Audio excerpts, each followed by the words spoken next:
que significa o luto e como se relacionar com as perdas e a dor. A reportagem especial é com Vladimir Gama.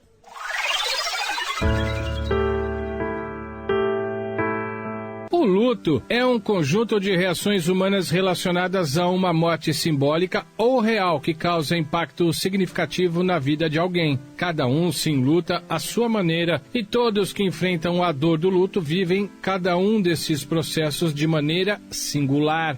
Só no Brasil passamos de 360 mil pessoas que perderam a vida pelo coronavírus. E saiba que o luto coletivo é um conceito importante e que vem sendo observado nos momentos atuais em razão do aumento do número de vítimas da Covid-19. Não é por acaso que observamos um aumento expressivo do sofrimento existencial. A psicóloga e psicopedagoga Karina Okajima Fukumitsu fala sobre esses temas delicados que muitas pessoas estão vivenciando durante essa pandemia. E ela reforça: temos medo de falar da morte. E diz mais: com o luto, não usamos maquiagem. Importante a gente saber, né, que a única certeza que a gente tem é a nossa própria morte, a nossa finitude, mas é o que mais a gente tem medo de olhar para aquilo que é mais nosso, que é a nossa finitude. Como eu trouxe para vocês, assim, a ideia que a gente tem que nós somos finitos, ela não fica o tempo inteiro na nossa cabeça. Pelo contrário, somente quando a gente é avassalado ou às vezes por alguma doença ou nessa fase pandêmica, a morte tem batido na nossa porta, né, na constatação de que nós somos finitos. Por que a gente tende a negar a morte ou a tentar fugir, né, dessa conscientização de que nós morreremos? Porque mexe diretamente com a nossa impotência, porque mexe e nos faz lembrar da nossa vulnerabilidade enquanto seres humanos. Se a morte é a única certeza que nós temos, isso não é muito gostosinho a gente ficar lembrando o tempo inteiro, justamente porque faz com que a gente lide com a nossa inquietude de sermos bloqueados em algumas vezes daquilo que a gente gostaria de fazer, daquilo que a gente gostaria de ser. Eu tenho um livro que eu intitulei por A Vida Não É Do Jeito Que a Gente Quer. E eu acho que eu nunca falei tanto esta frase desde quando a gente entrou na fase pandêmica, porque realmente a vida não é do jeito que a gente quer e por isso que a gente fica tão indignado, frustrado e decepcionado quando as coisas não tomam o rumo esperado. E por isso também que nós entramos, desde que nós iniciamos essa fase pandêmica, nós iniciamos num processo de luto. Porque o que é o luto? O que significa um processo de luto? É uma resposta natural de todo ser humano. Então eu costumo pensar, e por isso que eu gosto de estudar o luto, porque é o jeito mais puro de um ser humano, porque eu também costumo falar que no luto a gente não usa maquiagem. A pessoa, ela não tem desculpas, né? Porque ela se mostra tal como ela pode se apresentar. Então, quando eu falo que a gente não usa maquiagem no luto, é porque já a gente deixou cair todos aqueles deverias, aquelas exigências, e a gente lida com a vida tal como ela se apresenta. Então, a vantagem de um luto é que faz com que a gente se volte para a gente mesmo, para a gente conseguir lidar, inclusive, com essa dor, com esse sofrimento que vem, né, em virtude, em decorrência de todo esse processo de responder aquilo que a gente constata que é como a gente não gostaria que fosse. Na obra Suicídio e Luto, Histórias de Filhos Sobreviventes, da editora Lobo 2020, a psicóloga e psicopedagoga Karina Okajima Fukumitsu fala sobre um novo paradigma tanto para a compreensão quanto para a intervenção do processo de luto. É o modelo de processo dual do luto, ou Dual Process Model of Grief, proposto por Margaret Straub, por seu marido Wolfgang Straub e pelo assistente Henk Schut, apresentado em 1994 em uma conferência na Grã-Bretanha. Teve a primeira publicação em 1999 num artigo. O modelo, que coloca em questão as fases do processo de luto descritas em estudos anteriores, traz reflexões acerca do redimensionamento dos papéis e tarefas sociais e considera o luto um processo que envolve a constante oscilação entre dois estressores ambivalentes: a orientação para a perda e a orientação para a restauração. Dessa maneira, o processo oferece possibilidades para a compreensão do luto como um processo dinâmico e regulador de enfrentamento e conciliação com novos papéis. Temos que gerenciar esse processo de crise, como explica a psicóloga e psicopedagoga Karina Okajima Fukumitsu. Eu acho muito importante porque quando a gente fala de luto individual, necessariamente a gente precisa falar de um luto coletivo, porque a maneira como a gente tem lidado com as nossas dificuldades, inclusive as nossas respostas, tem diretamente relação com outras pessoas. Então, assim, a maneira, se eu nego o meu sofrimento, se eu nego a ideia de que eu preciso ficar em isolamento, eu preciso ter um certo autocuidado, eu também nego o cuidado com os outros. Então, nessa fase tem sido muito gritante, né, essa necessidade de um gerenciamento de uma crise.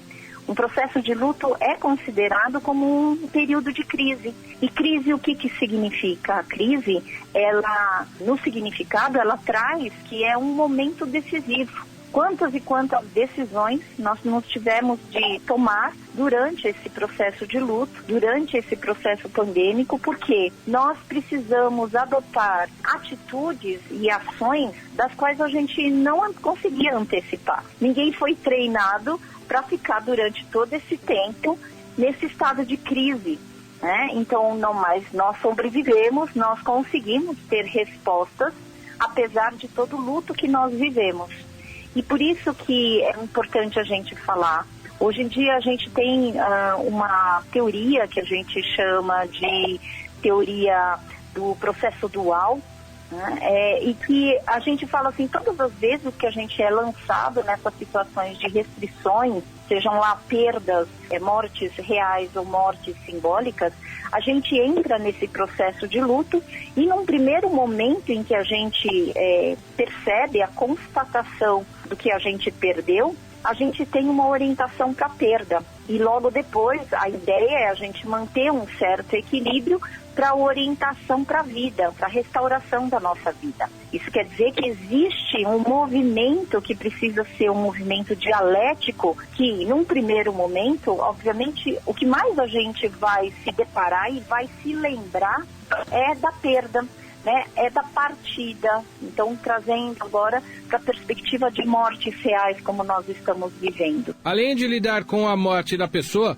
o enlutado se vê diante do impacto da ausência e, por isso, situações que se referem à elaboração da perda, além do imenso desejo de restaurar a vinculação com o morto. Posteriormente, a busca da restauração da vida começa a emergir.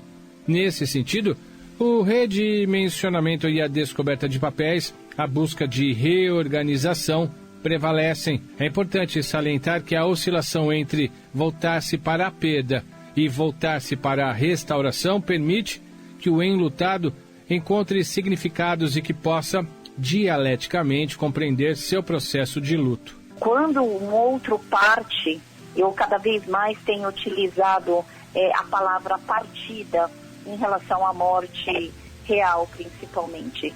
Porque perda, a gente não perde ninguém. Eu realmente acredito que a gente só perde aquilo que a gente não tem. E quando eu falo em termos de relações, a gente nunca perde aquele que a gente amou. Então, é uma coisa que eu tento assegurar com as pessoas que eu trabalho em terapia de luto, é que a morte, ela não tira toda a relação que a gente teve com essa pessoa. Uma morte, ela nunca pode ser, né, é lógico que impacta, que traz pra gente realmente uma paralisação.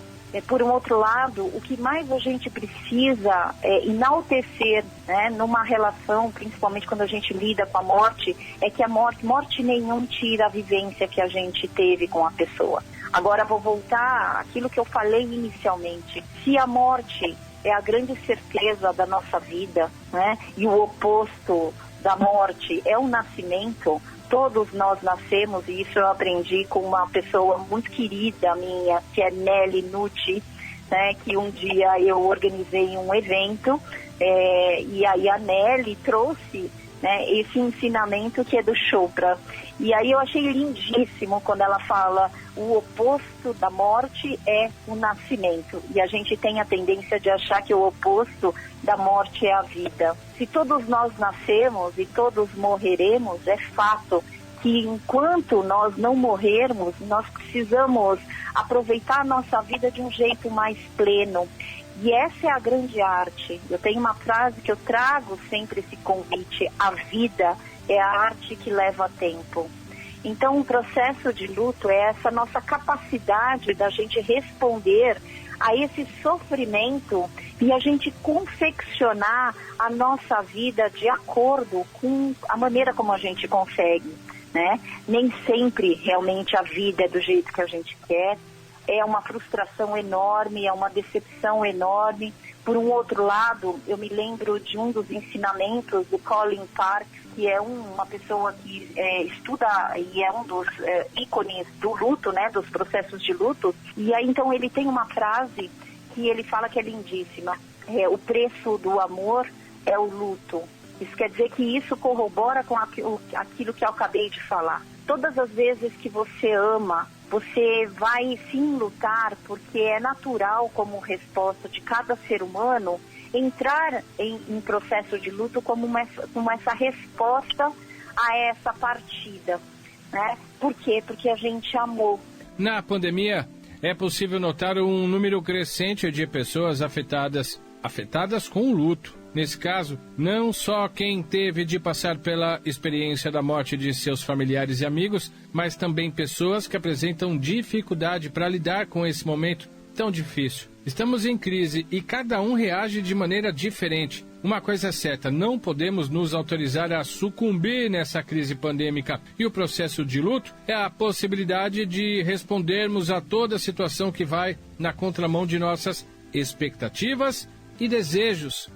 Não queremos a situação, mas temos que enfrentá-la. E cada um vai enfrentar sua travessia de sofrimento a seu modo. E segundo Karina Okajima Fukumitsu, que é psicóloga e psicopedagoga, a morte não vai retirar aquilo que você teve como história com a pessoa que partiu. A morte não vai retirar aquilo que você teve como história com esta pessoa. Isso eu acho muito lindo, porque foi exatamente isso que eu trouxe no artigo que eu escrevi para o Hospital Santa Mônica, que eu sou consultora, eu realmente tenho muita honra de ser consultora do Hospital Santa Mônica, porque é uma das ideias que a gente tem que instilar, principalmente nesse momento. O que é o processo de luto? É um processo, entre aspas, de digestão do indigesto. É um processo de dar tempo para que a gente consiga assimilar, não é nem aceitar, mas é assimilar no sentido de se adaptar com aquela ausência que repentinamente apareceu e surgiu na minha vida. Só que se eu tenho essa capacidade, assim como você, de se enlutar, né? Essa é a nossa capacidade de extrair flor de pedra, essa nossa capacidade de entender que nós conseguimos sim lidar com todas as adversidades e lembrar que você já teve lutos, né, diversos na tua vida, e eu acho isso muito bonito, porque esse termo, extrair flor de pedra, ele tem uma inspiração de uma técnica japonesa que se chama Kintsugi.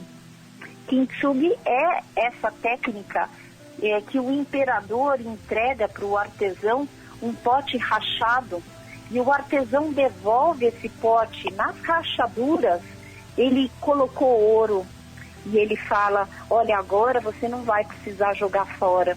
É exatamente isso que eu fiz nos meus estudos com perdas, quando eu falo: as tuas perdas são os teus melhores recursos do teu currículo existencial, porque te asseguram na tua história que você já viveu alguma situação que você imaginou que você nunca conseguiria passar, que você não conseguiria suportar, mas você já tem uma demarcação. Saiba que o processo de luto faz com que a pessoa perceba que existem enfrentamentos diversos e que novas possibilidades devem ser estabelecidas para que a vida continue.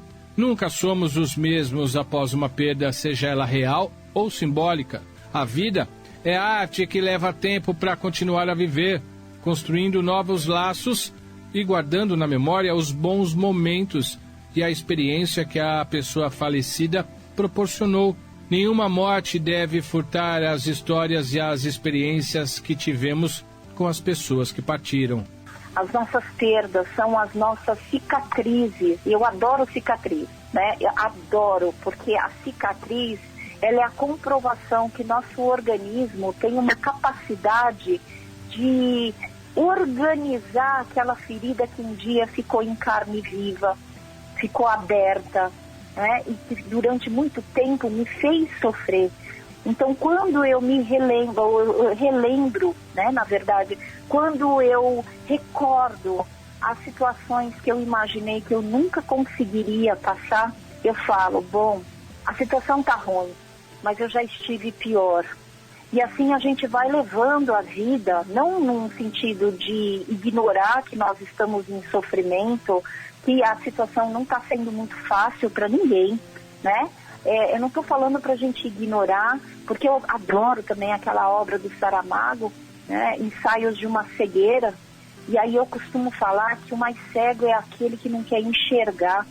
Enxergar que nós temos uma convocação agora, com todo o nosso processo de luto coletivo durante essa crise pandêmica, é que a gente tenha a possibilidade da gente se rever enquanto ser humano, da gente buscar relações que são muito mais salutares ou mais saudáveis, né? Do que muito mais funcionais, que façam com que a gente se sinta melhor e se sinta bem. Eu sempre endosso que o sentido pertence ao sentidor, aquele que sente a dor. Não se autorize a ninguém ficar dando pitaco na maneira como você sente, só você sabe, Alá Caetano, a dor e a delícia de ser quem você é. Edição de texto Vladimir Gama, edição de áudio Hélio Júnior.